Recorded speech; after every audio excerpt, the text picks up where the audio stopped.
बिस्मिल्लाहिर्रहमानिर्रहीम। लो फिर कौम लुटी, लो फिर फरेबकार आए।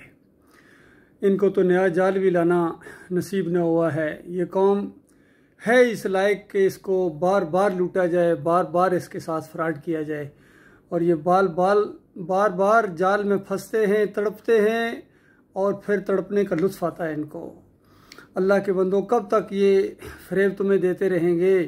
इनकी दुनिया की खातर हमेशा की आखिरत अपनी बर्बाद कर दोगे। पहले ये ज़रा क्लिप सुनो और उसके बाद इंशाल्लाह इसके ऊपर मैं तबसरा करने की कोशिश करूँगा। आप इस खौफ के बुत को तोड़ेंगे नहीं। आप इसको एक अजीम कौम नहीं बना सकते। मेरे नबी सल्लल्लाहु अलैहि वसल्लम ने मदीना में क्या किया? लोगों को आजाद कर दिया, खौफ से आजाद कर दिया, पैसे की लालच से आजाद कर दिया, मैं की पूजा करने वालों को बड़े इंसान बना के बड़ी सोच दे दी। और वही लोग जिनकी हैसियत नहीं थी, दुनिया की उन्होंने इमामत की।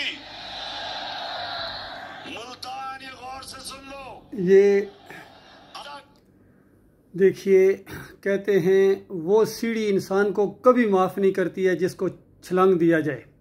यानी सीढ़ियाँ बनाई जाती हैं, हर सीढ़ी का ये हक है कि उसके ऊपर पाँव रखा जाए, और अगर उसको फलांगा जाए तो वो सीढ़ी अपनी तौहीन महसूस करती है कि मुझे क्यों बनाया गया था।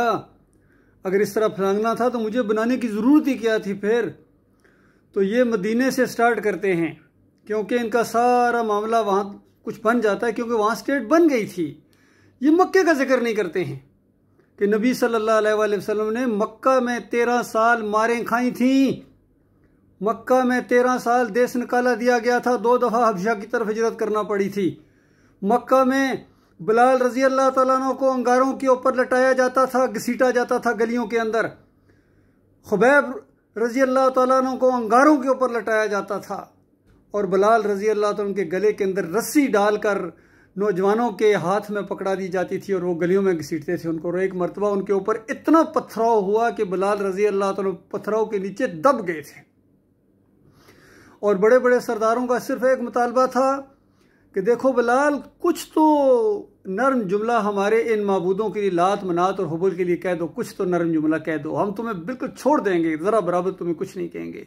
तो आगे से कहते थे, अल्लाह की कसम, मेरे मुंह से उनके लिए कोई लफ्ज़ निकलता ही नहीं है उनकी हमायत में, और मैं सब्र करूँगा। और अहद अहद पुकारते थे कि अकेला है, अकेला है, अकेला अल्लाह है, अकेला माबूद है।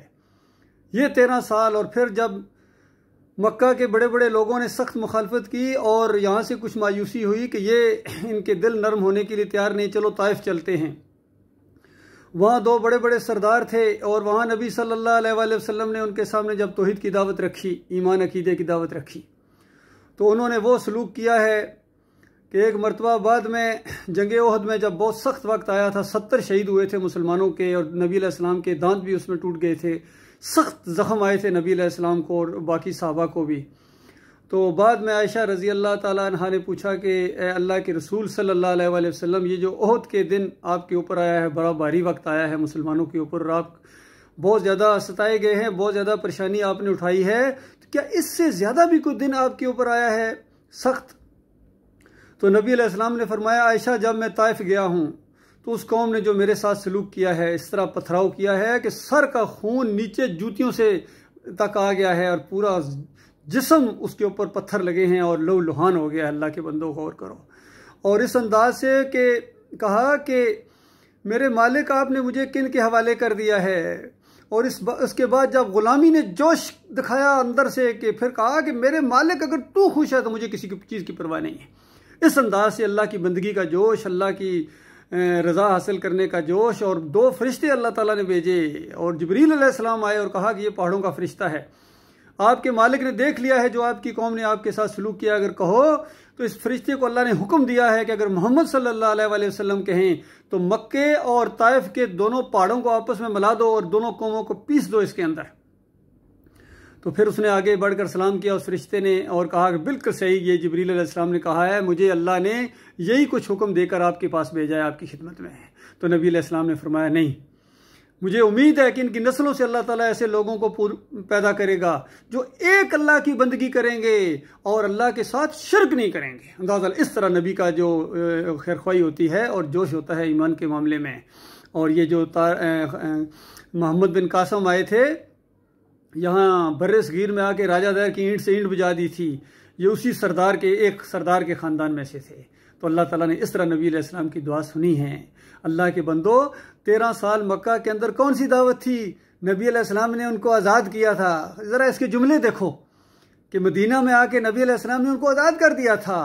और आज़ाद उस वक्त हो गए थे जब ला इलाहा इल्लल्लाह की दावत उन्होंने सुनी थी कि अल्लाह के अलावा कोई माबूद नहीं है, अल्लाह के अलावा कोई दाता नहीं है, दस्तगीर नहीं है, कोई झुकने के लायक नहीं है, रुकू और सजदे के लायक नहीं है। अभी तो आप मज़ार के सामने सजदे से फारिग तो पहले हो लें, फिर नबी अलैहिस्सलाम की बात करना, फिर मदीने की बात करना। आपके मुंह के ऊपर इय्याका नअबुदु व इय्याका नस्तईन ज़ेब नहीं देता है। किस तरह फरेबकारी के साथ उसी तरह फिर कलमे के नारे लगाए जा रहे हैं सियासी अंदाज से कि पाकिस्तान का मतलब क्या, ला इलाहा इल्लल्लाह। मेरी कौम को तुम फिर दोबारा उसी चक्कर में डालना चाहते हो जिस तरह पहले इनको फ्रॉड किया गया था। ऐसे 75 साल पहले इनके साथ फ्रॉड किया गया था कि हम इस्लामी स्टेट बनाने वाले हैं। धोखा दिया गया था उनको ला इलाहा इल्लल्लाह का मतलब नहीं बताया गया था कि ला इलाहा इल्लल्लाह का मतलब अगर बता दिया जाता तो पहली बात यह है कि वो कोई नारा ही नहीं लगाना था, वो तो उसी को फिर उन्होंने मारना था जो ये नारा लगवा रहा था कि अल्लाह के अलावा कोई दाता नहीं होगा, कोई दस्तगीर नहीं होगा, कोई मुश्किल कुशा नहीं होगा। हम जब पाकिस्तान बनाएंगे तो ये बाटी वाली सरकार को गिरा देंगे, बर इमाम का नामो निशान नहीं होगा, 11वीं का नामो निशान नहीं होगा, या अली मदद और या रसूल मदद की पुकारें नहीं होंगे जब पाकिस्तान बन जाएगा। तो अभी तो मिक्स रहते हैं, हमारे बस की बात नहीं है, लेकिन जब पाकिस्तान बन जाएगा तो उस वक्त ना घोड़े की पूजा होगी, ना गाय की पूजा होगी, और ना वास्ते वसीले होंगे, ना रुकू और सजदे होंगे, और ना जमहूरियत का निज़ाम होगा। पाकिस्तान बनने के बाद खालस इसके अंदर कुरान और हदीस का जो है वो दीन और ये लॉ और ये आइन नाफज कर दिया जाएगा। कोई देवबंदियत नहीं रहेगी, कोई बरेलवियत नहीं रहेगी, कोई अहले हदीसियत नहीं रहेगी, कोई शिया नहीं होगा, कोई सुन्नी नहीं होगा, सारे सिर्फ मुसलमान कहलाएंगे। और जो अपने आप को देवबंदी, बरेलवी, अहले हदीस और शिया या चकड़ालवी, सोहरवर्दी, नक्शबंदी ये कहलवाने के अगर हैं तो फिर ठीक है, कहलवाओ और जिजिया देकर रहो। और इसी तरह कादियानियत का नामो निशान नहीं होगा, क्योंकि उनके साथ बिल्कुल वही मामला किया जाएगा जो अबू बकर सिद्दीक रजी अल्लाह ताला ने किया था। बताओ अल्लाह के बंदो, ये जुर्रत है आपके अंदर, ये बात कहने की जुर्रत है? इमरान खान, आपके अंदर ये जुर्रत है इस कौम के सामने इतने बड़े बड़े जलसों के अंदर तुम म्यूजिक लहराते हो? ये नबी अलैहिस्सलाम का तरीका है? नबी अलैहिस्सलाम ने आज़ाद किया था, नबी अलैहिस्सलाम ने नहीं, अल्लाह ने उनके दिलों को जोड़ दिया था और अल्लाह ने उस नुक्ते के ऊपर उनको इकट्ठा किया था। अल्लाह ताला खुद बयान फरमाता है कि ए नबी, तुम रूए ज़मीन की दौलत खर्च करते थे, इनके दिल नहीं जोड़ सकते थे कि मैंने जोड़े हैं। ये आपके साथ जो बैठे हैं, आपके पास जो बैठते हैं, आपकी एक एक बात सुनने के लिए बेताब रहते हैं, मेरी वजह से रहते हैं, मेरी वही नाजुल होती है, मेरे अहकामात आते हैं, मुझसे मोहब्बत करते हैं, मेरी मोहब्बत की वजह से आपस में इकट्ठे बैठते हैं। ये नबी अलैहिस्सलाम ने उनको तालीम दी थी। 13 साल इसके अंदर बाल बराबर कंप्रोमाइज़ नहीं किया गया था।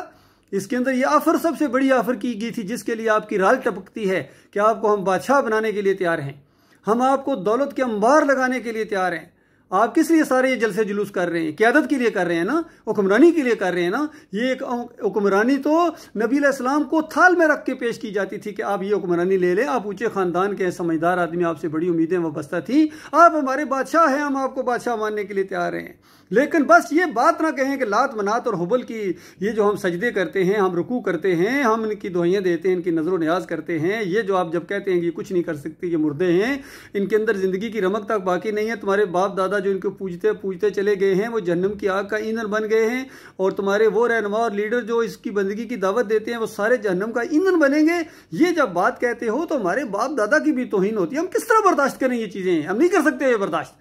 ये बातें आपको बंद करना पड़ेगी या फिर आपको इस इलाके से निकलना पड़ेगा और आखिर में फैसला और नहीं, ये बाज आने वाला नहीं, अब इसको मार डालो, बस ये आखिरी मामला है। तो अल्लाह के बंदो, नबी अलैहिस्सलाम तो उसकी इजाज़त नहीं देते थे, उसके खिलाफ बोलते थे, और आप जाके गन शकर के मज़ार के सामने लेटे जाते हैं, वहाँ जाके सजदा करते हैं और आप मदीना रियासत बना देंगे। मैंने खुद वो अपना आपका वीडियो देखा, यहाँ बाजू के ऊपर आप या अली मदद का पट्टा बनवा रहे हैं अवाम को खुश करने के लिए, अवाम से वोट हासिल करने के लिए। तुम्हें अल्लाह से कोई गरज नहीं है, तुम अवामी लीडर बनना चाहते हो, पाकिस्तान के ऊपर तुम्हारा कब्जा करना चाहते हो, और उसके बाद इस शिर्क करने वाली कौम को और थपकियां दोगे कि मज़ार बनाओ, सूफीज़म को फैलाओ। आपको 25 साल पहले सूफी टकरा था, उस सूफी ने आपका दिमाग ख़राब कर दिया है, उस सूफी ने आपके दिमाग के अंदर मुर्दों की बंदगी डाल दी है। तब आप जाके सजदे करते हैं, वहाँ जाके रुकू करते हैं, और फिर आप समझते हैं कि नहीं नहीं ये तो मोहब्बत और अकीदत की वजह से है। ये मोहब्बत यही शिर्क होती है, यही शिर्क है। और अल्लाह के बंदो, इसकी सज़ा जहन्नम की आग है, हमेशा की आग है। हमेशा की आग के अंदर आपको रहना पड़ेगा, चाहे आप पीपल पार्टी के हैं, चाहे आप PTI के हैं, चाहे जिस भी जमात के हैं। आप याद रखिए, या किसी मजहबी फ़िरके के साथ आपका कोई तल्लक है, बाल बराबर भी आपका तल्लक अगर बरेलवियत के साथ है, देवबंदियत के साथ है, अहले हदीसियत के साथ है, जमहूरियत के साथ है, आपको हमेशा की आग में रहना पड़ेगा। बेड़ियां पड़ी हुई होंगी, और नमाजों के बावजूद, उम्रे के बावजूद, हज के बावजूद, और सब कुछ करने के बावजूद आपको हमेशा की आग में जाना पड़ेगा। और वहाँ जाकर एक दूसरे के ऊपर लानतें भेजोगे, ओ बेईमानों मरवा दिया, ओ तुम ना होते तो हम मोमन होते, ओ बेईमान तूने हमें नारे लगवाए थे, तूने हमें काल दी थी और हम इकट्ठे हो गए थे, हमारे बच्चों को मरवा दिया था तुमने। जोश दिलवा के उनको कि हम आपको आज़ाद करेंगे। तुम आज़ाद कभी भी नहीं हो सकते हो। कौन सी आज़ादी? पहले भी देखो 75 साल पहले ये नारा लगाया गया था या नहीं लगाया गया था? वो लीडर आपसे बड़ा लीडर था, वो हजूम आपसे ज़्यादा जोश वाला हजूम था जब पाकिस्तान बन रहा था। तो बताओ उसके बाद आज़ादी मिली थी या नहीं मिली थी? और 75 साल बाद उसका अंजाम क्या निकला है? आप जो आज़ादी दिलवा रहे हैं, इसका 75 तो बड़े दूर की बात है, ये 4-5 साल में वही नतीजा निकलेगा। और फिर उसके बाद बताओ आपको भी हमेशा की आग में धकेल दिया जाएगा। पीछे जो मरता जाएगा वो नारे इस अंदाज से लगाते हैं कि जान अल्लाह की और वोट नवाज शरीफ का। कोई कहता है जान अल्लाह की और वोट फजल रहमान की, कोई कहता है जान अल्लाह की और वोट इमरान खान का। वो अल्लाह के बंदो, जान अल्लाह की, पैदा तुम्हें अल्लाह ने किया है, और तुम अल्लाह की पार्टी, अल्लाह का दोस्त बनने की बजाय, अल्लाह के दीन के गलबे की बजाय आप जमहूरियत के लिए सरदार की बाजी लगा रहे हैं, आप जमहूरियत के लिए अपनी जानें दे रहे हैं। तो आप अल्लाह के रास्ते में तो नहीं है। आप शहीद होंगे जमहूरियत के रास्ते में, आप शहीद होंगे कौम के रास्ते में, आप शहीद होंगे मुल्क के रास्ते में। आप अल्लाह के रास्ते के शहीद नहीं हैं। अल्लाह के रास्ते का शहीद वो है जो मोहम्मद सल्लल्लाहु अलैहि वसल्लम ने बताया। पूछा गया था, नबी अलैहिस्सलाम से पूछा गया कि तरह तरह के लोग हैं, कोई अपनी ख़ानदानी चौधराहट के लिए लड़ता है, कोई माल के लिए लड़ता है, कुछ और इरादों के साथ लड़ता है, तो अल्लाह के रास्ते में लड़ने वाला कौन है? नबी सल्लल्लाहु अलैहि वसल्लम ने बताया जो अल्लाह का कलमा बुलंद करने के लिए लड़ता है, कि अल्लाह का कलमा बुलंद हो और बाकी सारे कलमे नीचे हो जाएं, वो अल्लाह के रास्ते का मुजाहिद है। उमर बिन खत्ताब अपने दौर में कहा करते थे कि खालिद बिन वलीद के ऊपर अल्लाह रहम करे। वो हमेशा ज़िंदगी भर लड़ता रहा है कि अल्लाह का कलमा बुलंद हो और अल्लाह के दुश्मनों के बाकी सारे कलमे नीचे डाउन हो जाएं। वो अल्लाह के रास्ते का लड़ने वाला है। आज अल्लाह के रास्ते का लड़ने वाला वो है जो ला इलाहा इल्लल्लाह मुहम्मद रसूलुल्लाह को समझ कर पढ़ता है और इसकी खातर वो लड़ता है। कलमे की, ये कलमा है बंदे को आज़ाद करता है, ये कलमा है बंदे को दिलेर करता है, ये कलमा है इंसान को नीचे से उठाता है और वहाँ ऊपर लेके जाता है। ये कलमा है ला इलाहा इल्लल्लाह मुहम्मद रसूलुल्लाह, कि अल्लाह के अलावा कोई मबूद नहीं है, अल्लाह के अलावा कोई दाता नहीं है, कोई दस्तगीर नहीं है, कोई मुश्किल कशा नहीं है, कोई हाजत रवा नहीं है, कोई गौस नहीं है। किसी का नारा नहीं लगेगा, या अली मदद नहीं लगेगा, क्यों? ला इलाहा इल्लल्लाह। या रसूलुल्लाह मदद नहीं लगेगा, क्यों? ला इलाहा इल्लल्लाह। इमाम बरी खोटी नहीं खड़ी कर सकता है, क्यों? ला इलाहा इल्लल्लाह। अब्दुल कादिर जिलानी कुछ भी नहीं कर सकता, वो क्यों? वो ला इलाहा इल्लल्लाह, कि अल्लाह के अलावा कोई नहीं है जो गौस हो, जो फरियादों को सुने। और फिर ये 11वीं नहीं चलेगी, क्यों भाई? ला इलाहा इल्लल्लाह, क्योंकि अल्लाह के अलावा किसी की नजरों न्याज नहीं है। वो मुहर्रम के शरबत नहीं बांटे जाएंगे, इसकी इजाजत नहीं दी जाएगी पाकिस्तान के अंदर, क्यों भाई? वो ला इलाहा इल्लल्लाह, अल्लाह के अलावा किसी की नजरों न्याज नहीं है, अल्लाह के अलावा किसी की पूजा नहीं है, अल्लाह के अलावा किसी पर भरोसा और तवक्कुल नहीं है। ये है ला इलाहा इल्लल्लाह। ये इसने आज़ाद किया था, मक्का के अंदर ही वो आज़ाद हो गए थे। मदीना में तो जाके स्टेट बनी थी इसी चीज़ की, इसी नुक्ते के ऊपर, जिस नुक्ते के ऊपर दावत उठी है उसी नुक्ते के ऊपर स्टेट बन रही है। अब कैसरो किसरा को खतूत लिखे जा रहे हैं वहाँ से। जब स्टेट बनी है तो फिर बड़े बड़े लोगों को, बड़े बड़े बादशाहों को खत लिखे गए हैं कि अस्लिम तस्लिम, इस्लाम कबूल करो, बच जाओगे, बच जाओगे, तुम्हारी निजात हो जाएगी, और या फिर जिजिया दे के ज़िंदगी बसर करो। क्या आज आपके अंदर ताकत है कि आप इंडिया को कहें कि या तो ला इलाहा इल्लल्लाह की दावत को मानो, तो या जिजिया दो हमें, और या फिर लड़ने के लिए तैयार हो जाओ। आपके अंदर ये जुर्रत है? किसी जर्नैल के अंदर ये जुर्रत है? किसी लीडर के अंदर ये जुर्रत है? और या चाइना को या रूस को ये बात कहो, फ्रांस को ये बात कहो, इंग्लैंड को ये बात कहो, अमेरिकियों को ये बात कहो कि ला इलाहा इल्लल्लाह। वो असम्बली में आपने यूएनओ में जाके ला इलाहा इल्लल्लाह तो कहा था, लेकिन ला इलाहा इल्लल्लाह का मतलब नहीं बताया था। वहां जरा मतलब बताते ना कि अल्लाह, ला इलाहा इल्लल्लाह का मतलब है अल्लाह का कोई बेटा नहीं, जो अल्लाह का बेटा मानता है वो अल्लाह का बागी है। इस अंदाजे जरा बताते ना। उनको पता ही क्यों नहीं चला? क्योंकि आपको खुद पता नहीं है ला इलाहा इल्लल्लाह का मतलब क्या है। आपको ला इलाहा इल्लल्लाह का मतलब पता होता, आप कभी मज़ार के सामने जाके सजदा ना करते। इसलिए मेरी कौम को फराड देना छोड़ दो, मेरे भाइयों को, मेरे प्यारों को फिर दोबारा जहन्नम की आग के अंदर तुम लेके जा रहे हो। इमरान खान, इनके साथ ये जुल्म ना करो और अपनी जान के साथ ये जुल्म ना करो। और जो दूसरे तमाशा देख रहे हैं न्यूट्रल, ये न्यूट्रल हैं, ये इनको हक और बातिल की समझ ही कोई नहीं है, ये न्यूट्रल हैं। आज से 38 साल पहले जब मैंने अपनी फ़ौज के अंदर 7 पंजाब रेजिमेंट में मैं अफसर था, तो वहाँ जब मैंने ये तौहीद की दावत दी, वहाँ भी एक न्यूट्रल था, कर्नल नजमल हसन मलिक। तो उसने जनाब या अली मदद की हमायत करना शुरू कर दी कि या अली मदद भी शिरक है। मैं कहा और क्या शिरक है? इया का नाबुदू या का नस्ताइन का इनकार है। तो इस अंदाज से जब दावत उठती है तो फिर पता चलता है अल्लाह के बंदों मामला क्या है। लिहाजा ये सारे जितने ये तरीके हैं, ये निज़ाम हैं, इनको लपेट दो। अब इसके लपेटने का वक्त आ गया है। अब तौहीद की दावत उठेगी, अब कौम को फ्रॉड नहीं किया जाएगा। अब इसको बताया जाएगा कि मोहम्मद सल्लल्लाहु अलैहि वसल्लम ने मक्का के अंदर कौन सी दावत दी थी, सहाबा इकराम ने कौन सी दावत उठाई थी, और उनको क्यों मक्का से निकाला गया था। आखिर वो वजह क्या है? क्यों क्यों क्यों वहाँ रहने नहीं देते थे? कुत्ते और बिल्लियाँ और घोड़े और खच्चर रह सकते हैं, लेकिन मोहम्मद सल्लल्लाहु अलैहि वसल्लम उनके साथ ही नहीं रह सकते हैं। बात क्या है? क्योंकि उन्होंने ये मामला किया था कि शिर्क की खाल उतार दी थी उन्होंने। गलियों कुचों में कहा जाता था इन्नकुम व मा ताबुदून मिन दूनिल्लाह हसबु जहन्नम अंतुम लहा वारिदून, कि तुम और जिन की तुम बंदगी करते हो, अल्लाह के अलावा जिनकी बात मानते हो, ये सारे के सारे जहन्नम की आग के अंदर उतर के रहेंगे। तुम्हारे बड़े चले गए, तुम भी जाओगे अब उसके अंदर। और दूसरी तरफ ये बिलाल रज़ी अल्लाह तआला, ये अब्दुल्ला बिन मसूद हैं, ये दूसरे हैं, गरीब गुरबा हैं, गुलाम हैं, लेकिन अल्लाह के बंदे हैं। ये जन्नत की बादशाहियों के ताज पहनेंगे। ये 60-60 मील ऊंचे महलात के अंदर रहेंगे। बुर्ज खलीफा उसका क्या मुकाबला करेगा उन महलात का, जिनके अंदर मोमनों के लिए अल्लाह ताला ने वो नेमतें तैयार करके रखी हैं। वो जन्नतें इनके लिए बेकरार हैं। ये नहीं कि मोमन जन्नत के लिए बेकरार हैं। मसला ये है कि जन्नत मोमनों के लिए बेकरार है। अल्लाह ताला ऐसी जन्नतों को अल्लाह ताला सही मानों में उसका शौक़ पैदा करे मालिक, और हमारी कौम को जगा दे। ये जागे नहीं है तो हम तुमने और सलाह दिया है उनको। कहते हैं मेरी कौम जाग गई, और कभी कैसे जागी है? ये तो फिर सोई हुई है। ईमान अकीदे की बात तो नहीं करते हैं, ना ये पसंद करते हैं। मज़ार चल रहे हैं, हलवे चल रहे हैं, और बड़ी बड़ी देगें चल रही हैं। 10 मुहर्रम को देखना ये कौम कैसी जागी हुई होगी, और उसके बाद 12 रबीउल अव्वल को देखना ये कौम कैसी जागती है। हर महीने की 11 तारीख को ये मस्जिदों में 11वीं बांटती है। जागी हुई कौम है, ये मुर्दों की पुजारी कौम है। जो मुर्दों की पुजारी कौम होती है वो कभी जाग नहीं सकती है, वो जिंदा दिल नहीं हो सकती है, वो मुर्दा दिल है। जिस दिन कौम मुर्दों को लात मार के पीछे हटाएगी और अल्लाह की बंदगी की तरफ आएगी, उस दिन ये कौम जिंदा कौम बनेगी। और ये होगा, ये होना है, ये तय है। पाकिस्तान के अंदर से तौहीद की दावत उठी है अल्हम्दुलिल्लाह। जिसके बस में है रोकना, और रोक के दिखा दो। बड़े बड़े बदमाशों ने इससे पहले इस दावत को रोकने की कोशिश की है। बताओ नमरूद के अंजाम क्या हुआ, बताओ फ़िरौन का और हामान का और कारून का अंजाम क्या हुआ, बताओ अल्लाह के बंदो अबू जहल का, रुतबा और शीबा का अंजाम क्या हुआ। कोई बदमाश इस दावत को रोक नहीं सकता है, क्योंकि ये अल्लाह की दावत है, ये तौहीद की दावत है, ये रद्द शिर्क की दावत है, ये कुफ्र बित्तागूत की दावत है। आप सारे तागूत हैं, ये जितने लीडर हैं ये सारे तागूत हैं। ये सियासी लीडर हों, ये सारे के सारे तागूत हैं। और जितने ये मजहबी लीडर हैं, हर फिरके का जो बानी है वो तागूत है, उसने फिरका बनाया है। चाहे आला हजरत हो या अबू आला हो, चाहे जमात इस्लामी हो या तंजीम इस्लामी हो, या तारिक अल कादरी हो या तारिक जमील हो। आप तारिक जमील से दुआएं करने के बाद अल्लाह की रहमत को मुतवज्जो करना चाहते हैं। शिर्क और कुफर का दाई, अल्लाह को गालियां देने वाला शिर्क अल्लाह को गाली है।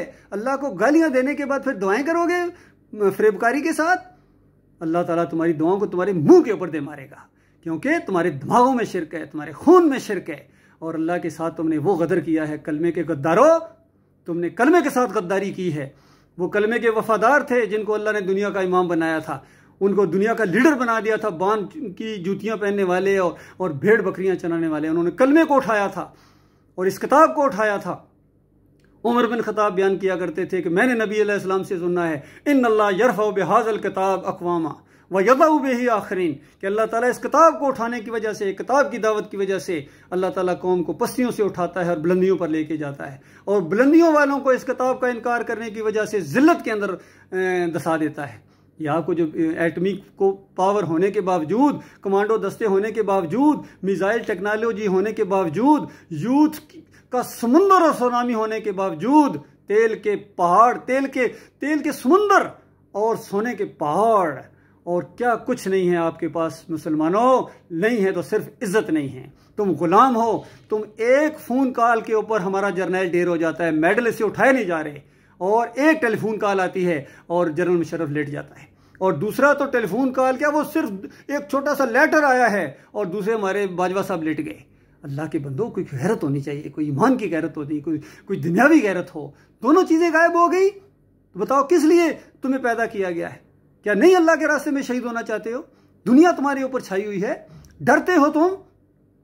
क्या हम गुलाम हैं? इस अंदाज से जरा कहो ना, जिस तरह इमरान खान कहते तो हैं, लेकिन खुद वो गुलाम है, अपने नफ्स के गुलाम है, मज़ार के गुलाम है, पीर साहब के गुलाम है, सूफी साहब के गुलाम है, जमहूरियत के गुलाम हो। जमहूरियत के बुत को कौन तोड़ेगा? ला इलाहा इल्लल्लाह हर बुत को तोड़ता है, जमहूरियत भी बुत है, इस बुत को कौन तोड़ेगा? इस बुत को हम तोड़ेंगे इंशाअल्लाह, इसको बिल्कुल अपने पांव के नीचे रौंद देंगे। कोई जमहूरियत के जरिए इनकलाब नहीं आएगा, कोई इलेक्शन की जरूरत नहीं है, इलेक्शन नहीं होंगे, दावत के जरिए आएगा इंशाअल्लाह, तौहीद की दावत के जरिए आएगा। ये दीन आएगा अपनी पूरी शान शौकत के साथ आएगा, अपनी पूरी ताकत के साथ आएगा। इस्लाम अपनी पूरी ताकत रखता है, अपनी इज्जत रखता है, और उसके बाद इंशाअल्लाह इनकलाब आएगा, ऐसा इनकलाब कि पूरी दुनिया देखेगी, अल्लाह का दीन दुनिया के ऊपर गालिब होगा। सहाबा इकराम की तरह हम इंशाअल्लाह आएंगे। तौहीद की दावत उठाओ मेरे प्यारे भाइयों, मेरे फौजी भाइयों, मेरे प्यारों, ये मेरी फ़ौज है, मैं फ़ौज का अफसर हूँ अल्हम्दुलिल्लाह, 7 पंजाब रेजिमेंट। मैं आपका भाई हूँ, मैं कोई मौलवी नहीं हूँ, मैं कोई पीर नहीं हूँ, मैं आपको सही बात बता रहा हूँ, सही रहनुमाई आपकी कर रहा हूँ। यकीन कीजिए आपके कर्जे चुटकियों में हल हो जाएंगे, यकीन कीजिए ऐसे कर्जे तुम्हारे उतरेंगे, नामो निशान नहीं रहेगा। आप क्या बात करते हैं, ये जमहूरियत के ज़रिए और IMF के ज़रिए सूद पर सूद दिए जा रहे हो। सूद जानते हो कितना बड़ा गुनाह है, और बादशाहों के बादशाह का क्या हुक्म है? बादशाहों के बादशाह का ये हुक्म है कि सूद लेने वाला और सूद देने वाला और इसके ऊपर दस्तखत करने वाला, इसके ऊपर गवाही देने वाला, ये सब के ऊपर अल्लाह की लानत है। और इसके अगर 70 दर्जे किए जाएं, 70 हिस्से किए जाएं, तो सबसे कम दर्जा जो सूद का है वो सगी माँ के साथ बदकारी करना है। अल्लाह के बंदो, आज तो आप किस तरह कहते हो कि ये जनाब हमने 14% से हमने 7% सूद कर दिया है? शर्म नहीं आती? कुरान में फरमाता है अल्लाह ताला अल्लाह और अल्लाह के रसूल से हालत जंग में हो। और दूसरे हजरत हैं शहबाज शरीफ साहब, इससे पहले नवाज शरीफ ने भी सुप्रीम कोर्ट में ये दायर की थी कि सूद को हराम ना करार दिया, जिसको रोको। क्यों हराम करार दे रहे हैं? अंदाज हराम, अभी हराम करार दिए जा रहे हैं। उनको तो केस लेना ही नहीं चाहिए, इनको कहना चाहिए, जो हमारे जज हैं इनको तो केस लेना ही नहीं चाहिए। ये मैं केस है कि मैं कहूँ कि सूद हराम है? ये तो रब्बुल आलमीन ने कह दिया है। तो अल्लाह के बंदो इस तरह सोचो, गौर करो, खड़े हो जाओ। अल्लाह के बंदो रुक जाओ इधर। ये कोई इलेक्शन की जरूरत नहीं, कोई टेलीफोन इनकी कॉल के ऊपर इस्लामाबाद जाने की जरूरत नहीं। ईमान खालिस की तरफ आओ, तौहीद की तरफ आओ, ईमान की तरफ आओ, पलटो, कलमे को पढ़ो दोबारा, ला इलाहा इल्लल्लाह मुहम्मद रसूलुल्लाह। अल्लाह के अलावा कोई इलाह नहीं है, कोई दाता, कोई दस्तगीर, कोई मुश्किल किशा, कोई हाजत रवा नहीं है, कोई वास्ते वसीले के लायक नहीं है, कोई तवक्कल और भरोसे के लायक नहीं है, कोई रुकू और सजदे के लायक नहीं है, इल्लल्लाह।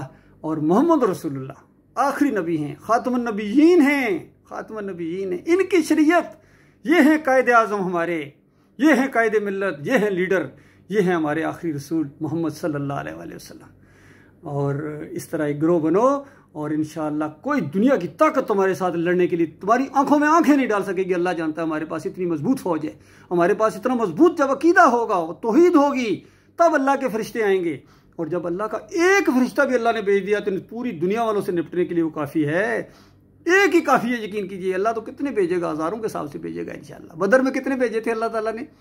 ओहद में भी भेजे थे, लेकिन थोड़ी सी कमजोरी की वजह से अल्लाह ने तुम्हें दिखाया कि देखो नबी की नाफरमानी जब करोगे तो ये हाल होगा। ये तुम्हें सबक देने के लिए, चूंकि आइंदा जंगों का सिलसिला शुरू होने वाला है बहुत बड़ा। पहली जंग में ये तुम्हें बता दिया जाए कि देखो जब तुम मुखालफत करोगे, नज़्म ज़ब्त की नहीं करोगे, पहले अपने नबी की बात नहीं मानी, फिर अपने लीडर की बात नहीं मानी, जो तुम्हारा कमांडर था, उसके टुकड़ी का जो कंपनी कमांडर था, उसकी बात भी नहीं मानी, इस तरह नज़्म ज़ब्त हम और हमारे फौजी इस तरह नज़्म ज़ब्त का मुजाहरा करेंगे, कंपनी कमांडर के फर्माबरदार, सीओ के फर्माबरदार, ब्रिगेड कमांडर के फर्माबरदार, जर्नैलों के फर्माबरदार। क्यों कि ये सारे हमारी लीडरशिप तो हमारी अल्लाह के बंदे बन चुके होंगे, ये तौहीद पर होंगे। ये गाने बजाना फिर इनकी रूह की ग़िज़ा नहीं होगी। आज तो कहते हैं म्यूज़िक हमारे रूह की ग़िज़ा है, और इमरान खान के जलसों की तो रौनक की सारी म्यूज़िक के ऊपर है और गानों बजानों के ऊपर है और डांस के ऊपर है। शर्म आनी चाहिए आपको। आप इस्लामी रियासत का नाम लेते हैं, खबरदार, आपको ये हक नहीं है ये पहुंचना। हाँ, आपका अपना पसंदीदा तरीका है, ये आपका अपना तरीका है जिसको आप राज कर रहे हैं। आपको ये तो हम हक देते हैं कि आपको अपना तरीका है, लेकिन हम ये कभी हक नहीं देते हैं आपको कि आप कहें कि ये तरीका ये मोहम्मद सल्लल्लाहु अलैहि वसल्लम का तरीका है, ये सहाबा इकराम का तरीका है, इसके बाद ये मदीना रियासत बन जाएगी। जो कुछ आप कर रहे हैं, मदीना रियासत कभी नहीं बनेगी, कभी नहीं बनेगी, कभी नहीं बनेगी। क्योंकि आप रियासत बनाने के बाद आप मज़ार बनाएंगे, आप सजदे करेंगे, आप शुक्रिया अदा करेंगे जाके गन शक्कर का। जिस दिन आप कामयाब हो गए उस दिन आप जाके सजदा करके शुक्रिया अदा करेंगे।